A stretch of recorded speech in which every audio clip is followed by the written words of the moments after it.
While we're all enjoying and excited over the start of the Pittsburgh Penguins 2025-2026 season, it's never too early to look ahead at the 2026 offseason. Hunter and I are going to do that and more right after this.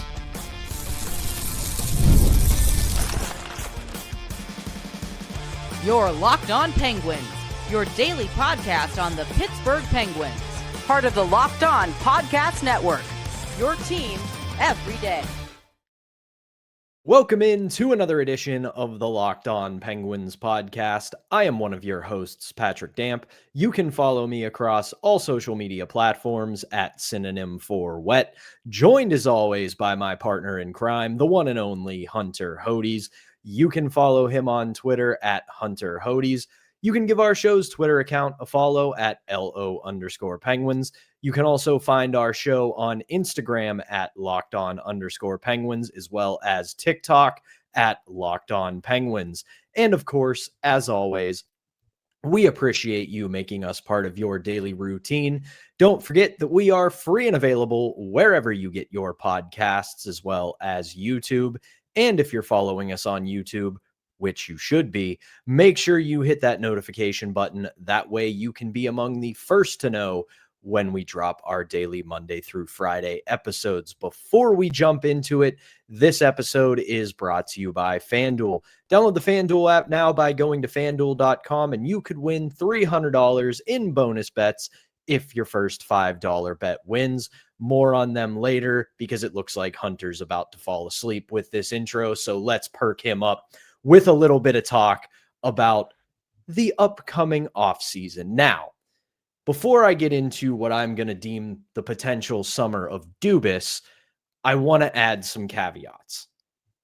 Yes, a lot can change between November 19th, 2025 and June and July 2026, whether it's injuries, trades, roster moves, retirements, anything in between.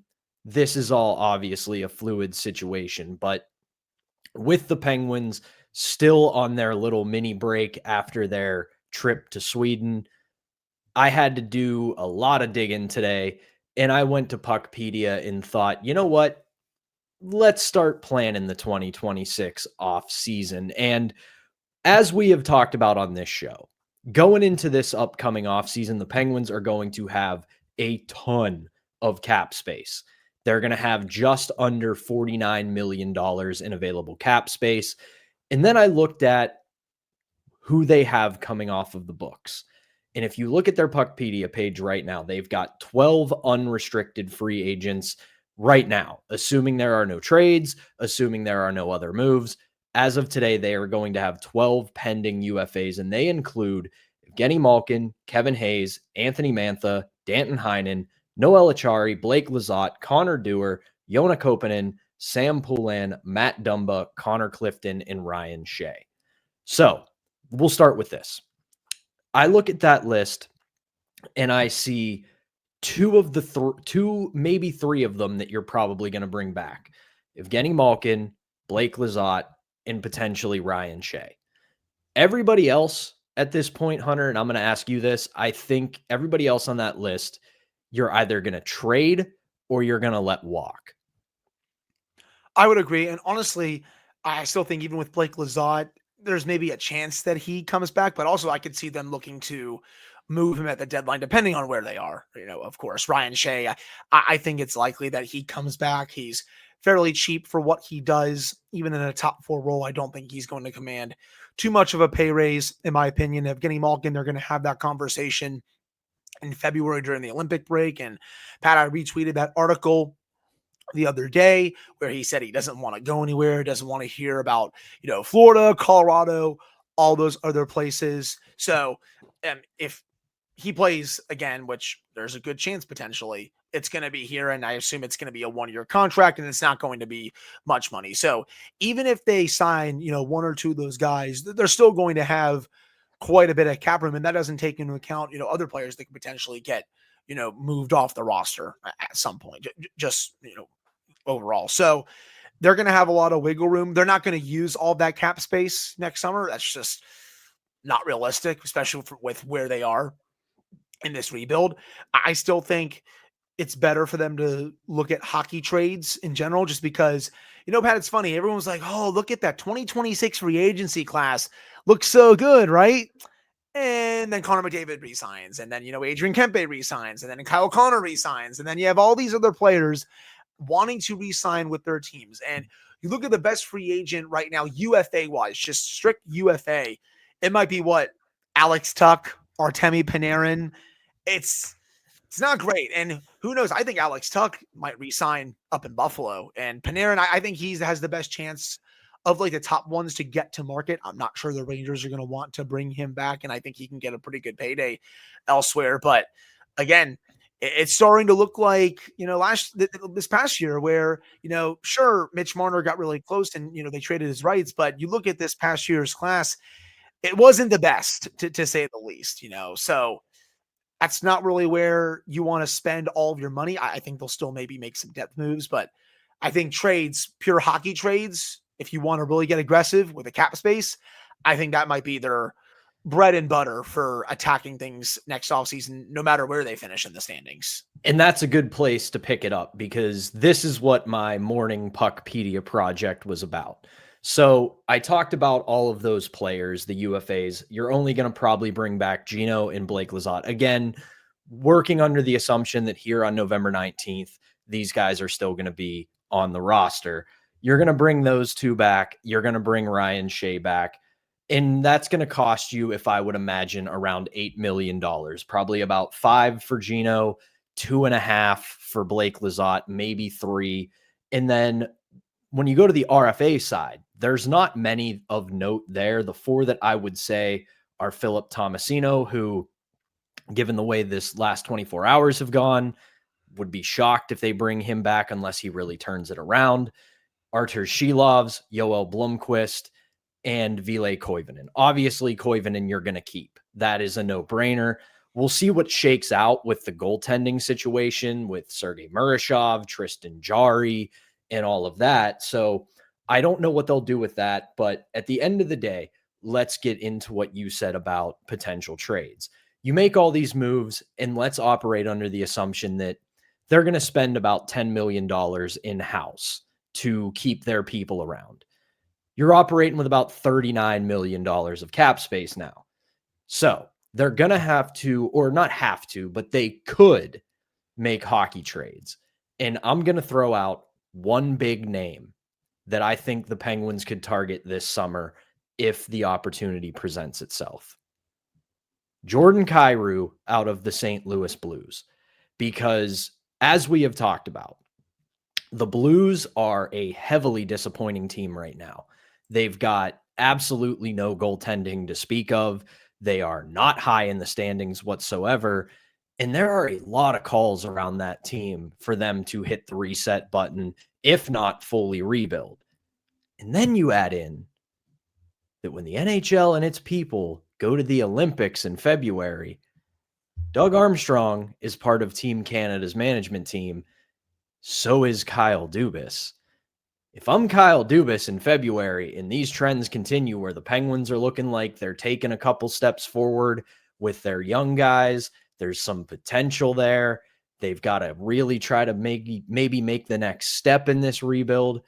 I'm nudging Mr. Armstrong just about every day in Italy and going, what do you want for Jordan Kyrou there? Because with him, he's 27. Next season, 26-27, he will have 4 years left of a $8.125 million contract remaining. And in the last 3 years, he has eclipsed 30 goals. If you end up moving Ricard Raquel at the deadline, there is your Ricard Raquel replacement. That is true, though. The jury is still out on what they're going to do with those big three names at the deadline. Rust, Carlson, Raquel, and at least in February for the Olympics, Pat, it would be Doug Armstrong that he would be kind of nudging, because he will be stepping down as the GM after the season, and then Alexander Steen is going to be taking over. By the way, we are all old, because I remember prime Alexander Steen in my teenage years, and the fact that he's now going to be the GM of that team, time just moves so fast. But anyway, with Jordan Kyrou, he does have a full no trade clause, so you have to take that into consideration. He doesn't have to go anywhere if he doesn't want to.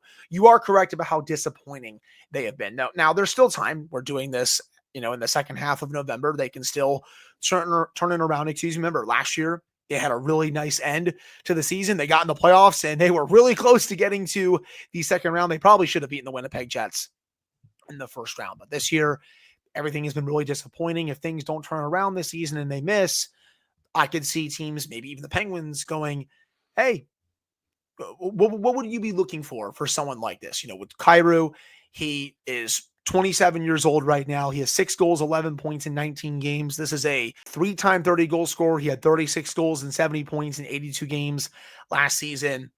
One of the best pure snipers in the league that we have right now. So it would take a lot to get him. I do think timeline wise, it would make sense. I'm just not sure.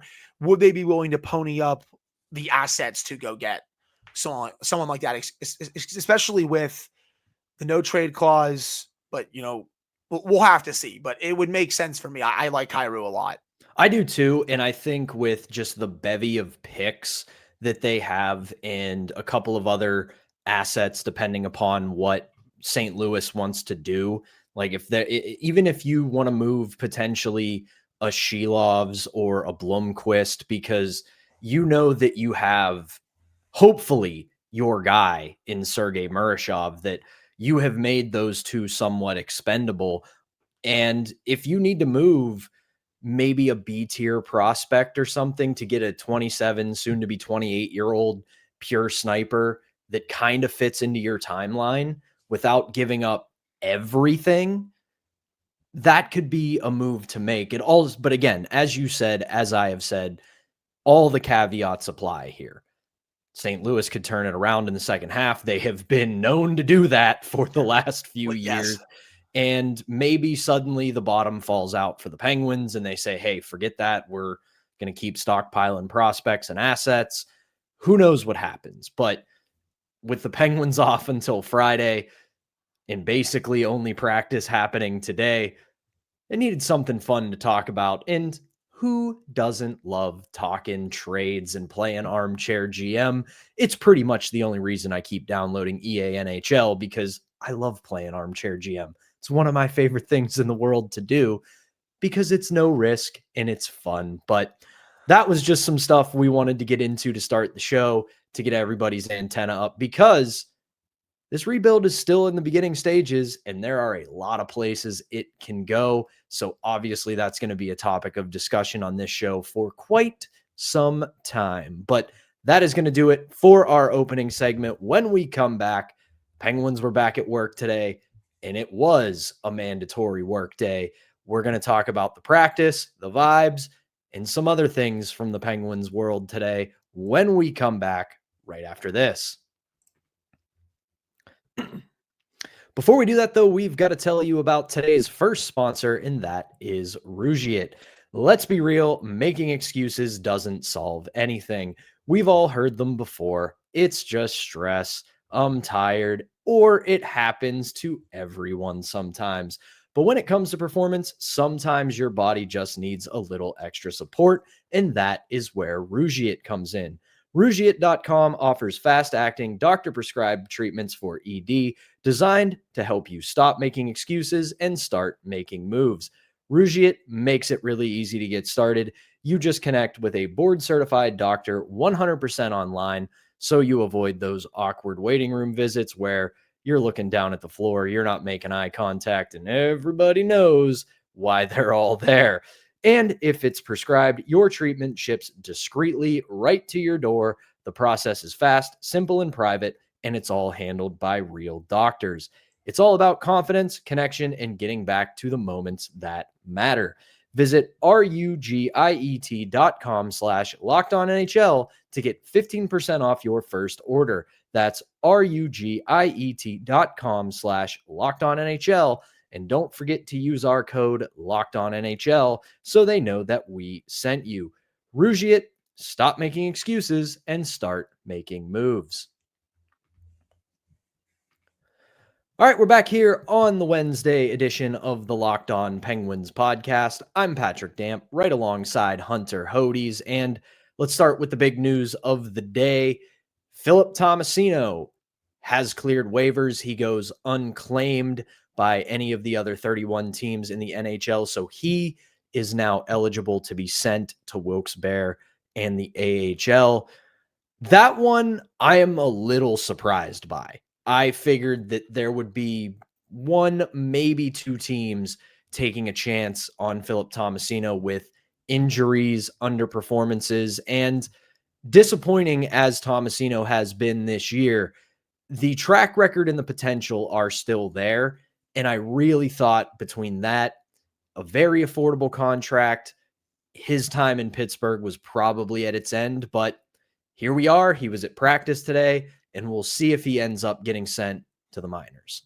Yeah, I was watching him at practice. You could definitely tell by his body language, at least to me, that he felt a little deflated. I mean, who wouldn't? You were placed on waivers yesterday. You're learning to find out your fate a few hours later. I felt really bad just watching him, but he cleared waivers, and I'm with you. I thought maybe a team or two would potentially try to take a chance on him. He's still very young, relatively cheap contract, could maybe be a depth scorer on a team that's battling injuries, but a team didn't decide to do it, and now he can be sent to Wilkes-Barre. If that happens, I expect someone to come up. I know a lot of people are waiting for Tristan Brose. We keep getting comments about it, and trust me, guys, I'm excited too. Tristan Brose has had a really nice start. He came really close to making this team out of training camp, but I'm going to tell you all what I'm saying to some people in the YouTube comments. You got to be patient. I think he's going to be coming up a bit later this year, and I think he is going to have a bit of a runway. Even when this team gets healthy, I think he is going to come up at some point. So I get all the fans clamoring for him, but I think we got to be patient. Also, he's now playing with Rucker McGroarty. McGroarty just came back. I think they want to get those two some chemistry together. So just be patient. If I had to pick one guy that would come up from Wilkes-Barre, I would say Avery Hayes, but he's still day-to-day right now. But the one player I would say potentially to watch out for is Boko Imama. He's someone that is very well liked in that locker room, brings some snarls, some physicality, some toughness. Doesn't bring a lot of the offense, but I could definitely see him coming up for a game or two before being sent back once some of the injured players are able to get healthy. So just putting that out there for everyone. I wouldn't be shocked on that either, just because he is your classic, well-liked, loyal soldier kind of player, where he kind of understands his role, that he's going to be a mostly AHL guy. He'll get his opportunities from time to time in the NHL, and he takes that as a positive. You saw it last year when he came up. Everybody was happy to have him on the team. He brought a spark, he brought energy, he brought physicality. In a long season, that has its value. He's not going to be a consistent full-time NHL player, but he can provide you that little bit of a spark. And with as tough as this upcoming stretch is going to be in December, you might just need that. You might need that intangible spark where you bring this guy up, he's happy-go-lucky, you put him on the ice, he's throwing big hits, he's not afraid to get into scraps, and that lifts some spirits, that gets the guys going. And wouldn't be shocked if that's something that the team feels it needs. As for the other guys, aside from the injuries and everything, I'll keep reiterating this. I've said it on the show, I've said it to people on social media, in the comments when we're talking about this. When you bring those guys up, you want to bring them up. Yeah. You want to put them in more prominent roles. And right now, those roles aren't there for them. It won't do them any good to play very limited bottom 6 minutes. You want to see, can these guys come up and perform? And if you're putting them in sheltered, limited roles, it's probably not the best for them. Let them continue to cook in the AHL. Let them continue to get those big time minutes and really continue to develop. And then once they're ready, they are ready. So we'll see what happens with them. As for the rest of practice, not a whole ton to really get into other than the third line of Tommy Novak, Ben Kindle, and Sam Poulin. Yes. We talked about Poulin yesterday. I don't want to put too much undue expectation or hype on Ben Kindle, but as we have seen, does a really good job of driving his own line. And with what has ailed Sam Poulin since he's had his opportunities, maybe a little bit of time with Ben Kindle could raise that stock ever so slightly. We'll see. I mean, Ben Kindle, one of the smartest players on the team. It really hasn't mattered who has been on his line. He's been driving it no matter what. He has really good chemistry with Tommy Novak. So I like that they put Novak back down there after a couple of games with Malkin. It at least shows that Novak and Malkin do have some chemistry that he can go up there if needed. But I do like the chemistry that Novak and Kindle have. And now I'm curious to see what Poulin is able to do with Kindle. So, that's a real opportunity for him here. He gets to try to impress the coaching staff, this new staff that is, to see if he can maybe get an extended stay with the Penguins, even when some injured players come back. Time will tell. Speaking of that, Justin Brazeau was skating once again before practice. Rickard Rakell was skating before practice. Jackson Ivany was before joining the team again.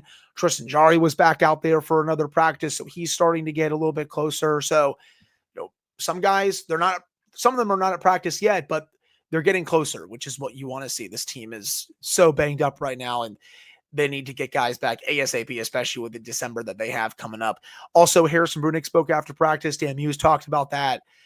It very much feels like this is going to end up with a conditioning stint in Wilkes-Barre and then going to the World Juniors. Like Muse and Brunick both said, yep, they have a plan for me, or, for Muse, we have a plan for him and all that. So I would be surprised if it didn't involve that conditioning stint in the AHL and then the World Juniors. You can't just keep having him rot up there. I feel really bad. He's got to play in some games, like right now. That is, if you're not going to play him here, Pat, now that you have the 5 games, that little loophole, send him down to the AHL, and then you have the World Juniors coming up. Okay, loan him to there, and he can play in high-stakes games. You're not having him learn anything by just sitting in the press box. I agree overall that he does need to get into some game action again. I do think I still lean on what I said about both him and Kindle earlier in the year, where they don't really have anything left to do or to prove at the junior level. So there is something to be said for sticking around an NHL program and getting that kind of experience.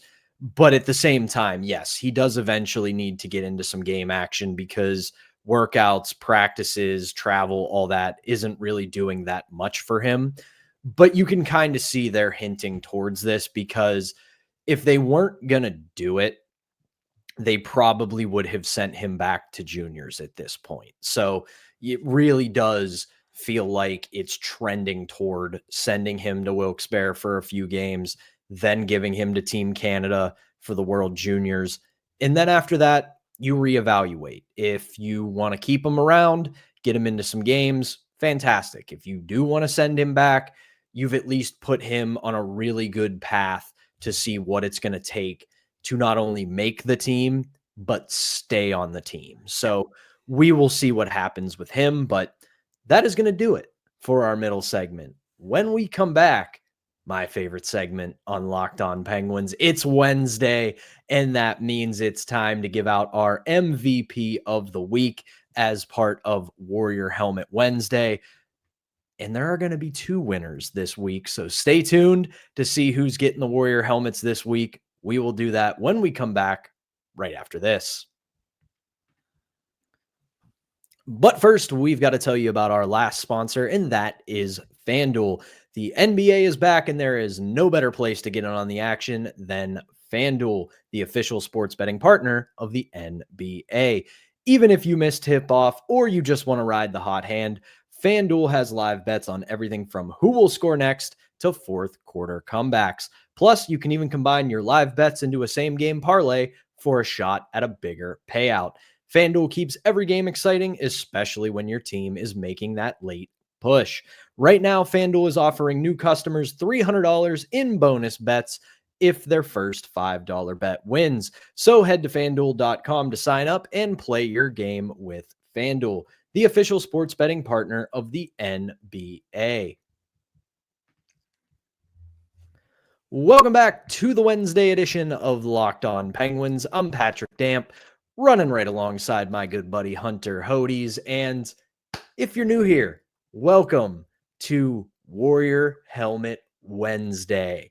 This is where we give out our MVP of the previous week, and in doing so, we pay homage to the 2016 Stanley Cup winning Penguins, where throughout that season, the team would give out their Player of the Game award in the locker room via a Warrior helmet, and we are going to keep that tradition alive here on the show.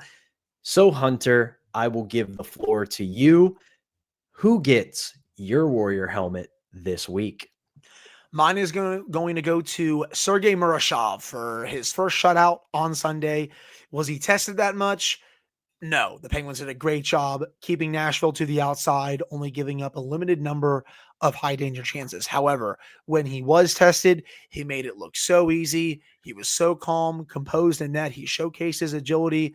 His rebound control was not really an issue, even though it's crept up at times throughout his development, but I think it's been a lot better this year. If you ask me, he played a great game for the Penguins and was very stable in net when the Penguins really needed a win. So he gets my Warrior helmet for this week. And Pat, I know who you are going to give yours to. It's also an excellent pick because he scored in both games for the Penguins, but mine goes to Mr. Sergei Murashov. That is a very good pick. And yes, you are correct. I am giving my Warrior helmet to number 71, Evgeny Malkin. If you're checking us out on YouTube today, you can see the graphic on your screen. Hunter, appreciate your pick, but you kind of took away what I was going to say about Murashov. Not to take anything away from his shutout of the Nashville Predators in Sweden. He played extremely well, but the Penguins as a team did a really good job limiting the chances. So his job was not that difficult, but it is still a monumental achievement for the 21-year-old goaltender. As for my pick, Evgeny Malkin scores goals in both international games. And as you said on the show, in Sweden, Evgeny Malkin said the bank is open because both goals were bank shots, but he was also just a tremendous player throughout both games. He continues to have a really strong start to the season. So I am giving mine to Evgeny Malkin. And if you're keeping score at home, you can see our tracker here on the screen of who has our Warrior helmets throughout the season. If you are listening on audio, leading the pack this season with 2 Warrior helmets is Justin Brazeau, Benjamin Kindle, Evgeny Malkin, and now Sergei Murashov. Getting 1 each is Sidney Crosby, Kyle Dubas, Erik Karlsson, Dan Muse, the penalty kill, and the power play. We're obviously keeping track of it better this season because at the end of the year, when we get to whenever it is, maybe after game 82, maybe after the playoffs, who knows how this season's going to go. But either way, at the end of the season, we will give our season-long Warrior helmet awards to maybe a couple players, maybe 1. Who knows? We'll see how each week of this season goes. But thank you to everyone who tunes into this goofy show each and every day. We appreciate you, and that is going to do it for the Wednesday edition of Locked On Penguins. Hunter and I will be back with a brand new episode for you on Thursday. So for now, for Hunter Hodes, I am Patrick Damp. Thank you as always for tuning in, and we will be back on Thursday.